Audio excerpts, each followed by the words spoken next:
In this video, I'll reveal all my passive income for February, from both share dividends and premium bond prizes, and if you stay to the end, I'll discuss everything I've been buying and selling.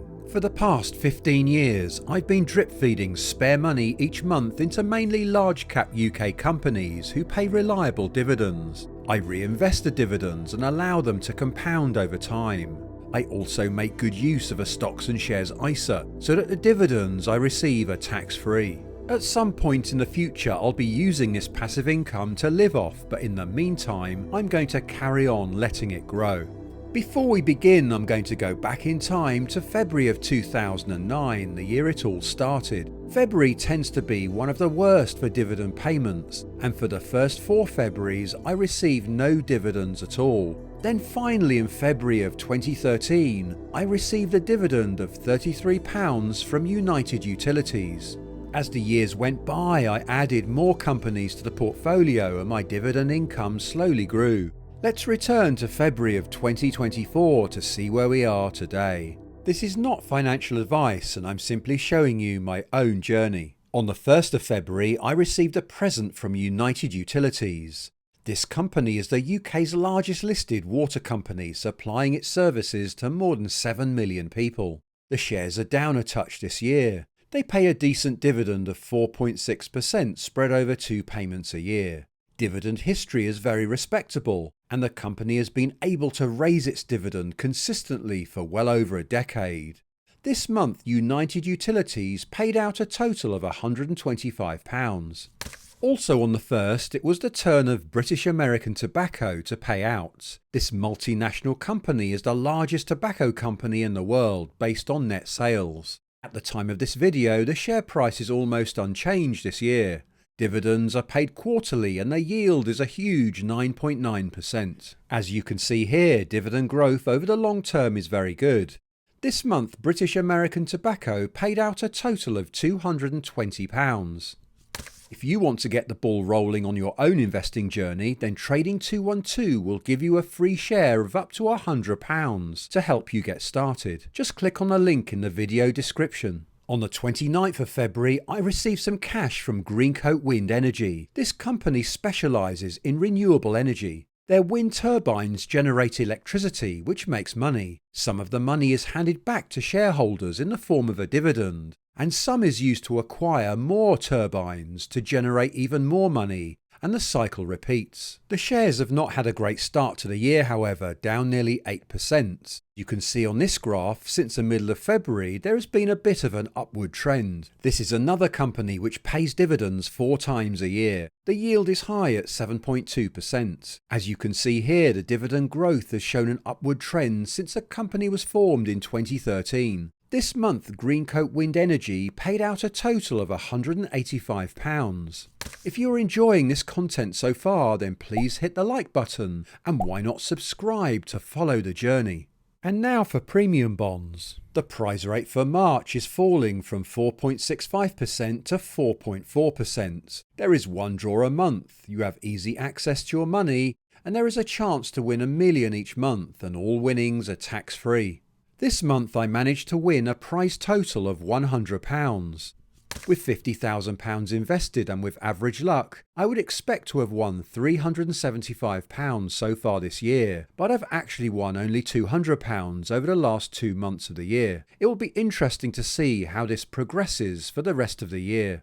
Throughout 2023 I did very well. The expected return with the full amount invested was £1,900 for the year, but I actually won £3,075 over the whole of 2023. The expected rate of return for the year was 3.8%, but I actually managed 6.15%. I certainly don't expect to achieve this every year. I use premium bonds as my emergency fund, so I hopefully never have to sell my shares and can allow them to compound over time. Any prizes are of course tax-free.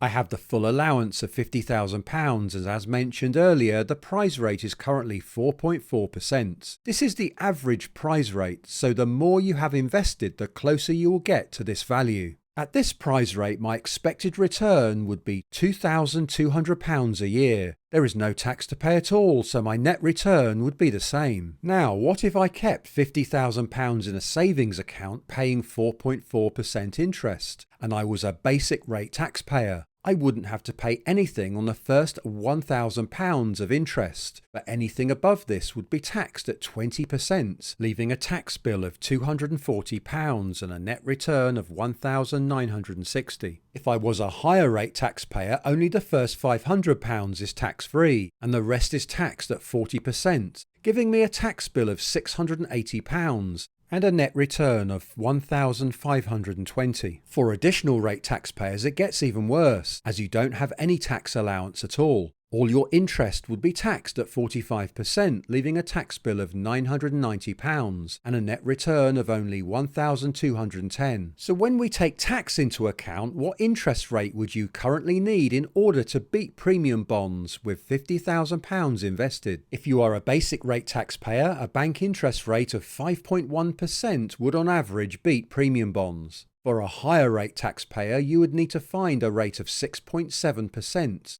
Additional rate taxpayers would need to find an interest rate of 8.1% when tax is taken into account. So for some investors, maxing out on premium bonds might be a good idea. There is always the entertainment aspect of the monthly premium bond draw that has an added appeal. Now for my passive income summary. The green bars on this graph show my passive income from the first 2 months of last year, and the blue bars are for this year. I find it so motivating seeing the dividends rise like this. It makes me want to add as much money in as I can afford, just to see it grow. This graph shows how my average monthly dividends has changed since I started the journey. This is just dividends and does not include premium bonds. Remember, I don't spend the dividends, I put them straight back to work to allow them to compound at a faster rate. At the time of this video, I'm generating an average of £1,257 a month in dividends, and it's all tax-free.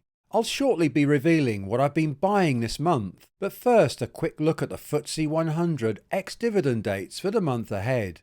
13 companies go ex-dividend in March. If you hold the shares before this date, then you are entitled to the dividend, which will be paid to you on a payment date. As an example, I own shares in Halion, which goes ex-div on the 14th of March. I will be entitled to 4.2 pence for every share held, and this will be paid to me on the 16th of May. Here are all the payment dates for March, and I'll be expecting payments from SSE, Unilever, Shell, AstraZeneca, Imperial Brands and BP. This screen shows the highest yields in the Footsie 100, with Vodafone leading the way at nearly 11%. With very high yields, there is often an increased risk of a dividend cut, something which recently happened to Rio Tinto. When this happens, investors sometimes worry, which can cause a share price fall. The average yield of the Footsie 100 is 3.8%. My own portfolio actually has a lower yield of 3.5%. So I'm expecting some share price growth as well as dividends over the long term. The dividend yield I'm receiving on the amount of money invested, or yield on cost, is 5.9%. So what have I been buying this month? Firstly, I've continued to buy more shares in Diageo. They have had a bump in the road recently with falling sales in Latin America, but I'm confident of a bounce back and have been loading up on the shares while they are cheap. Dividend growth looks very impressive, with Diageo able to raise the dividend year after year, usually a very good sign indeed. I've continued to buy more shares in Relex. The company supplies information and analytical solutions to a whole variety of businesses. The share price growth over the last 12 months looks impressive, and I hope to buy into this momentum. Dividend history is excellent, and just like Diageo, the company is able to consistently raise its dividend. I've also continued to add to my S&P 500 ETF. The one I use has the ticker code IUSA, and here are the largest US companies which you would have exposure to. The ongoing charges are very small at 0.07%. Dividends are around 1.4% spread over 4 payments a year. When I fill my stocks and shares ISA, I can buy this ETF outside, and as long as I keep my non-ISA dividends below the non-ISA allowance, there is still no tax to pay. This may become more difficult in future, but I'm okay for the time being. For more on UK investing tax, then click here. To find out which stocks and shares ISA platform is the best one for you, then click this video here. See you soon and happy investing.